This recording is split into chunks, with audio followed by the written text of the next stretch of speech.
یا رسول اللہ صلی اللہ علیہ وسلم ہر سال حج فرض ہے؟ میرے نبی نے اپنے چہرے انور کو پھیر لیا. اب اس نے سمجھا کہ شاید نبی نے سماعت نہیں فرمایا.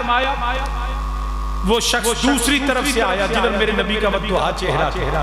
آ کے پھر عرض کر یا رسول اللہ صلی اللہ علیہ وسلم کیا ہر سال حج فرض ہے؟ نبی نے چہرہ دوسری طرف پھیر. جب ایسا ہوا متعدد مرتبہ تو نبی نے جب نشست برخاست ہوئی تو نبی نے فرمایا وہ کدھر گیا وہ ہر سال حج کا پوچھنے والا؟ یا رسول اللہ صلی اللہ علیہ وسلم میں غلام حاضر. فرمایا جتنا کہا کروں اتنا سن لیا کرو. اگر میں کہہ دیتا نا ہر سال تو حج ہر سال فرض ہو جاتا. نبی نے فرمایا اگر میں کہہ دیتا ہر سال تو ہر سال حج فرض ہو جاتا. کیوں کہ نبی کا کہہ دینا خدا کا کہہ دینا. نبی کی بات کو معاذ اپنی بات پہ گمان نہ کرنا یا کسی مفتی کے فتوے پہ گمان نہ کرنا یا کسی جو ہے وہ فقیہ کی فقاہت پہ گمان نہ کرنا یا اس کی سمجھ پہ گمان نہ کرنا. میرا نبی جو کہہ دے وہ خدا کہتا. میرا نبی جس سے منع کرے وہ خدا اس سے منع کرتا. حتیٰ کہ قرآن کہتا ہے فَانْكِحُوا مَا طَابَ لَكُم مِّنَ النِّسَاءِ مَثْنَىٰ وَثُلَاثَ وَرُبَاعَ. قرآن کہتا ہے ایک مرد ایک وقت میں حقوق و فرائض اور عدل و انصاف کے ساتھ فرمایا 4 شادیاں نکاح کر سکتا ہے. اب ہر شخص کے لیے خدا کا حکم کیا ہے؟ کتنے نکاح؟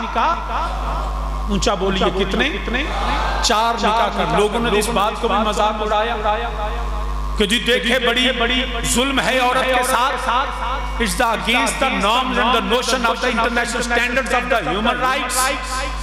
It's a discriminatory law معاذ اللہ. بڑا دیکھیں جی عورت کے ساتھ کتنا ظلم ہے. ایک مرد 4 نکاح کرے تو یہ امتیازی رویہ ہے. It's openly violation of the human rights. یہ بڑے لوگ لیکچر دیتے ہیں جی عورت کے ساتھ ظلم ہے. دیکھیں جی مرد 4 شادیاں پہ کرتا ہے.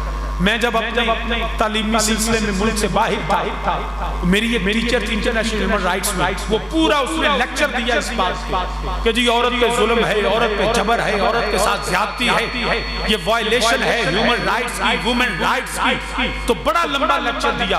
جب لیکچر ختم ہوا نا تو میں نے کہا میڈم ذرا میری بات بھی سن لیجئے. کہنے لگی کیا؟ میں نے کہا I have a question.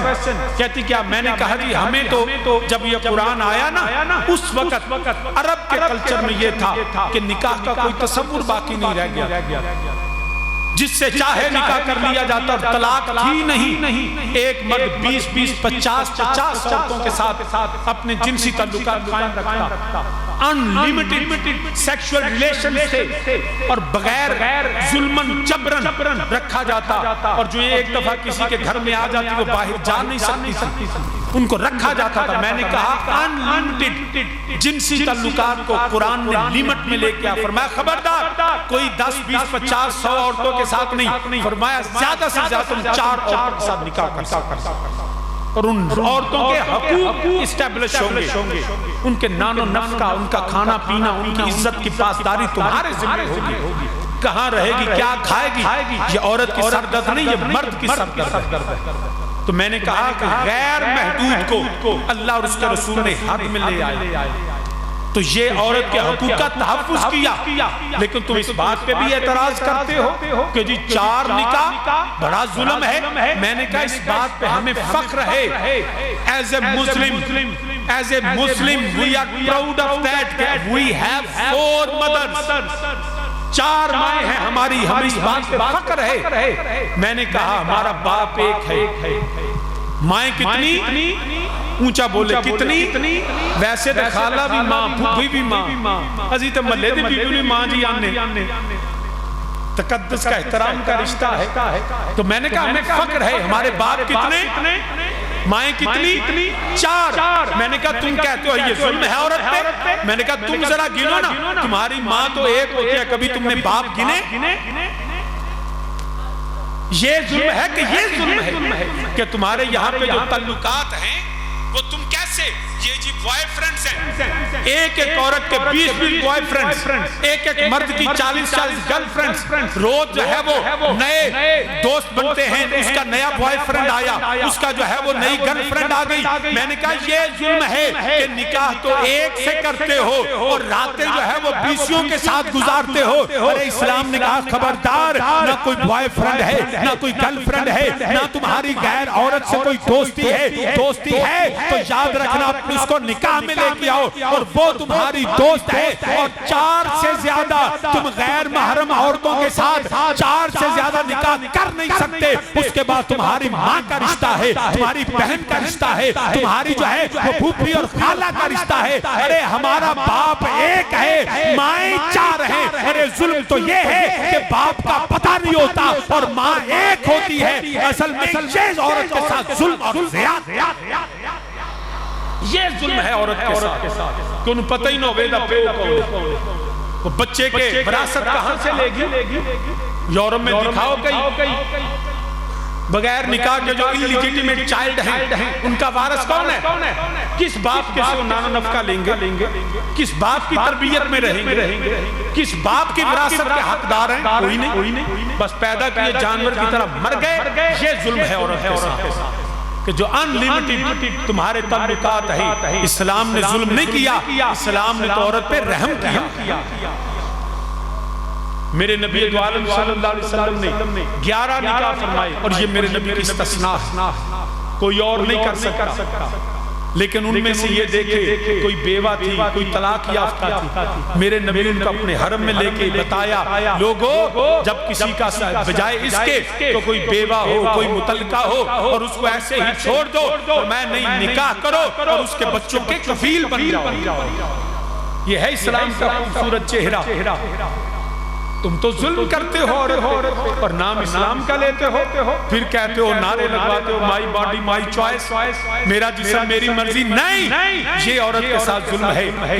تو جنسی تعلق کے باوجود بھی وہ خامد کے نان و نفقہ کی حقدار نہیں بنتی، وہ اس کی عزت کی حقدار نہیں بنتی۔ ارے نکاح کے بعد وہ عورت جو ہے وہ گھر کی ملکہ ہوتی ہے، وہ نوکرانی نہیں ہوتی، وہ گھر میں ملکہ ہوتی ہے۔ تو سامعین زیوکار یاد رکھیے، ہاں اسلام ظلم نہیں کرتا، اسلام تو رحمت کا دین ہے۔ فرمایا جو نبی دیں وہ لے لو۔ اب نبی کا بولنا ہی اللہ کا بولنا۔ ہر شخص 4 نکاح کر سکتا ہے، لیکن حضرت امیر المومنین تاجدار حل عطا مرتضی مشکل کشا شیر خدا حضرت سیدہ زہرا سلام اللہ علیہ کی موجودگی میں حضرت حیدر کرار علی کرم اللہ وجہ کریم نے دوسرے نکاح کا ارادہ فرمایا۔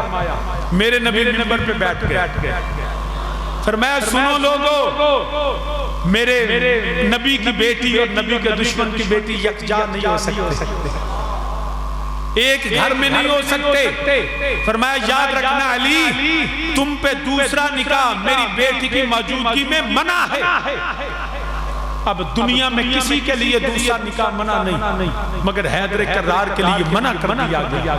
اب علی نے معاذ اللہ یہ تو نہیں کہا کہ یا رسول اللہ جب قرآن مجھے کہتا ہے میں دوسرا نکاح کر سکتا ہوں، فرمایا نہیں، یاد رکھو قرآن کا حکم اپنی جگہ پہ، مگر جو تشریح میرا نبی کہہ دے وہ اللہ کا قرآن۔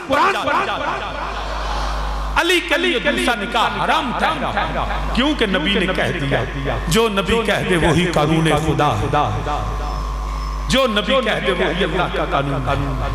گل تیرے منہ جیڑی، گل تیرے منہ جیڑی نکلے او تیرے، گل تیرے منہ جیڑی نکلے او تیرے، گل تیرے منہ جیڑی نکلے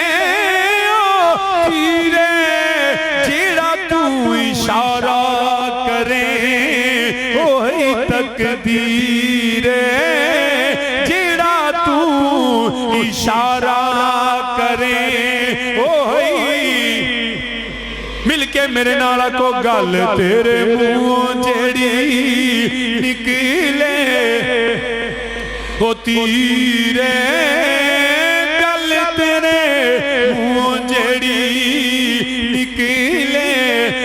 تیرے جیڑا تو اشارہ کرے وہی تقدیر جیڑا تو اشارہ کرے وہی تقدیر جیڑا تو اشارہ کرے وہی تو سامی نے ذکر کرنا پیا جو میرا نبی عطا کرے وہ اللہ دے حکم نہ لے بلکہ قرآن کریم اندر فرمایا خبردار کوئی بندہ جیڑا ہے اپنی مرضی نہ کرے دین دے اندر کسے نو اختیار نہیں رب ذوالجلال وحدہ لا شریک نے قرآن کریم اندر فرما دیتا رب کائنات فرماندا ہے خبردار لوگو کوئی ایسے جیڑا نبی دا حکم ہے اللہ دا حکم ہے جیڑا رب دا حکم ہے وہی میرے نبی دا حکم بندا ہے تواں دی رضا بھی ہے کہ انہاں دا حکم بھی ہے کہ اپنی مرضیاں کرنے والے اپنے جڑا دین دے اندر مداخلت کرنے والے اللہ دا قرآن سورہ آل عمران دے اندر میرا رب فرماندا ہے پیا وَإِنَّ مِنْهُمْ لَفَرِيقًا يَلْوُونَ أَلْسِنَتَهُمْ بِالْكِتَابِ لِتَحْسَبُوهُ مِنَ الْكِتَابِ وَمَا هُوَ مِنَ الْكِتَابِ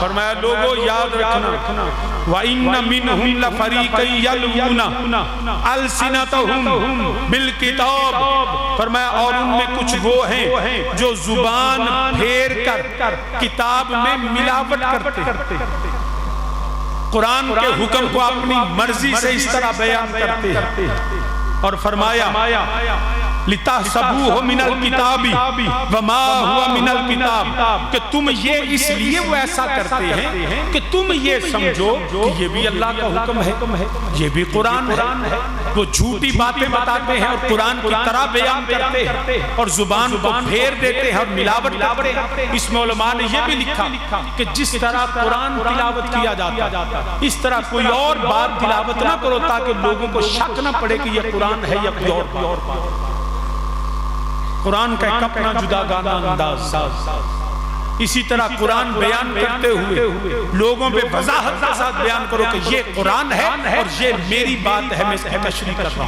ہوں کیونکہ قرآن کا بندے کی بات کا انکار کیا جا سکتا ہے قرآن کا انکار نہیں کیا جاتا تو کچھ لوگ فرمائے اللہ فرمائے کچھ ایسے ہیں جو زبان پھیر کے بات کرتے ان کو گلنا کرتے ہیں جو میں قرآن ہے فرمایا کس لیے کرتے ہیں کہ لوگوں کو یہ سمجھ آئے کہ یہ تو اللہ کا کلام ہے فرمایا یاد رکھنا رب ذوالجلال نے وَيَقُولُونَ هُوَ مِنْ عِنْدِ اللَّهِ وَمَا هُوَ مِنْ عِنْدِ اللَّهِ یہ اللہ کے پاس سے ہے اور وہ اللہ کے پاس سے نہیں ہے جو کسی کی اپنی تشریح ہے ذاتی جو قرآن و سنت کے خلاف اللہ فرماتا ہے یہ میری طرف سے نہیں ہے وَيَقُولُونَ عَلَى اللَّهِ الْكَذِبَ وَهُمْ يَعْلَمُونَ اور اللہ پر وہ دیدہ دانستہ جھوٹ مانتے ہیں اور جانتے ہوئے وَهُمْ يَعْلَمُونَ جانتے ہوئے جھوٹ بولتے ایسی باتیں بناتے کہ کہتے ہیں یہ قرآن ہے یہ اللہ نے کہا حالانکہ اللہ فرماتا ہے یہ میں نے کہا ہی نہیں سو قرآن کو